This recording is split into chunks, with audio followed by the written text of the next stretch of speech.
জেলার অধীনে নকলা বাইপাস গরুর হাট, ঐতিহ্যবাহী এই গরুর হাট। এই হাটে দূর দূরান্ত থেকে মানুষ গরু ছাগল নিয়ে আসে, ক্রেতা বিক্রেতারা আসে। প্রতি বাজারে পর্যাপ্ত পরিমাণ গরুর আমদানি হয়, পর্যাপ্ত পরিমাণ গরুর আমদানি হয় এবং গরু কেনা বেচা হয়। ঈদুল আজহা উপলক্ষে আজকের এই বাজারে আমরা সর্বোচ্চ নিরাপত্তা দিতেছি এবং সবসময় আমরা নিরাপত্তা ব্যবস্থা জোরদার করে থাকি।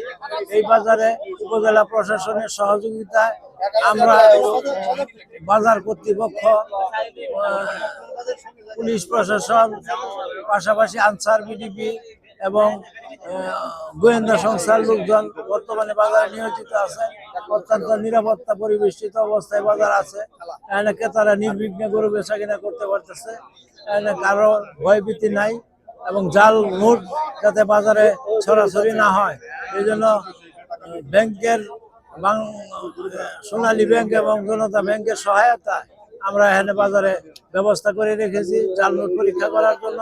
পাশাপাশি এই গরুর যদি জরুরি কোনো সমস্যা দেখা দেয় এই জন্য প্রাণী সম্পদ দপ্তর থেকে এখানে বিশেষ একটা মেডিকেল টিম গঠন করা হয়েছে।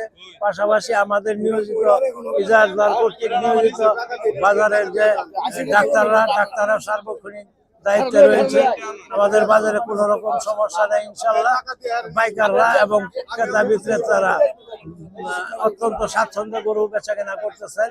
আশা করি আজকে এই বাজার খুব জমজমাটপূর্ণভাবে জমেছে। গরুর পর্যাপ্ত আমদানি হয়েছে, ছাগল ভেড়ারও আমদানি হয়েছে। ক্রেতা বিক্রেতাদের মানে মূল্য লাগামের বাহিরে যায় নাই।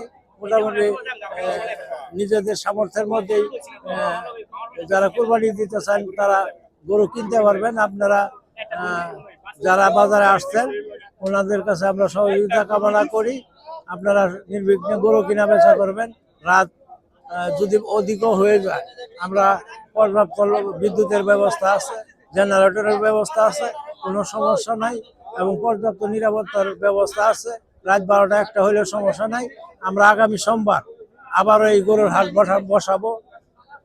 প্রতি সোমবারই আমরা বসানোর জন্য সচেষ্ট আছি। ঈদ উপলক্ষে একটা বিশেষ বাজার, যেহেতু ঈদ আজকে থেকে 8 দিন পরে, কাজে আমরা সোমবারের বাজারের প্রতি বিশেষ গুরুত্ব দিতেছি এবং পাইকারদের প্রতি আহ্বান জানাইতেছি আপনারা সকলেই এই বাজারে উপস্থিত হবেন এবং যারা কোরবানি গরু পশু কিনবেন তারা যাতে এই বাজারে উপস্থিত হন এই জন্য সকলের সহযোগিতা কামনা করি। আল্লাহ হাফেজ।